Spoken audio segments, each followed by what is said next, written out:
हम दिल से अभिवादन करते हैं और राकेश जी और अंकित जी के उज्जवल भविष्य की कामना करते हैं। साथ ही साथ आप देखेंगे कि पूरे बिहार में अभी शिक्षा का लहर चला हुआ है। अब सरकारी स्कूल और प्राइवेट स्कूल में अंतर नहीं रह गया है। बहुत सारे लोग शिक्षा का परचम लहरा रहे हैं। अभी पूर्णिया में 32 न्यायिक सेवा की परीक्षा पास करके प्रगति आनंद जी ने जुडिशियरी की परीक्षा कंप्लीट की है। उसी तरह से मोतिहारी में तनु मेहता ने 32वीं न्यायिक परीक्षा का परचम लहराया है और जज बनने के लिए दो बेटियां बिहार की दो बेटियां कुशवाहा जाति के सामने आई है।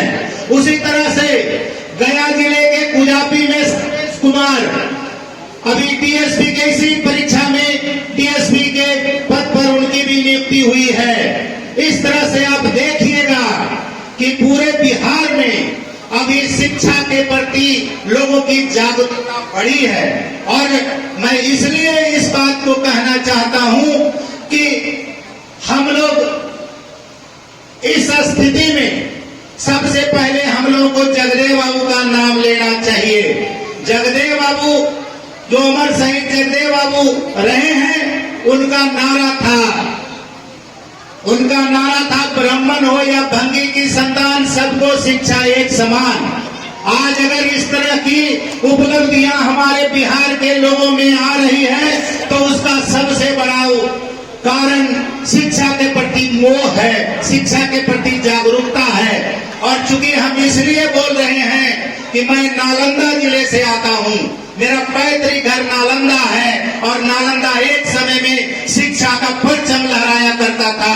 जिस समय पूरे विश्व में कहीं भी विश्वविद्यालय नहीं थे, भारत में सैकड़ों विश्वविद्यालय हुआ करते थे और उसके दरवान से शास्त्रार्थ करने के बाद, उनको हराने के बाद वहां पर विद्यार्थियों का नॉमिनेशन होता था, उनका एडमिशन होता था।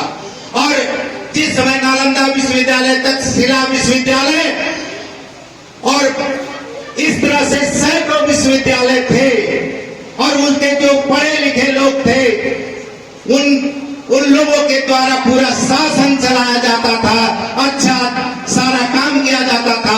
उसी कड़ी में फिर से हम देख रहे हैं बीच में हम लोगों का शासन समाप्त हो गया है और अब फिर से हम देख रहे हैं शिक्षा के प्रति मोह बढ़ा है और हम लोग समाज को जागृत करने के लिए, समाज को मजबूत करने के लिए आगे आए हैं। हम यही उम्मीद करते हैं कि राकेश जी और अंकित जी से आप भी अपने कर्तव्य के पद पर रहते हुए जनता के सवालों पर, जनता के समस्याओं पर उससे मुंह कभी मत मोड़िएगा। हर समय जनता के सवाल पर आप खड़ा रहने की कोशिश कीजिएगा, जनता के न्याय पसंद आंदोलन के साथ खड़ा रहने की कोशिश कीजिएगा। तभी आपका ये मान सम्मान, ये कहलगांव, भोलसर, भागलपुर की धरती, बिहार की धरती आपको भी मजबूती से आपको याद करेगी। इन्हीं चंद बातों के साथ आप सारे लोगों का बहुत बहुत धन्यवाद। धन्यवाद।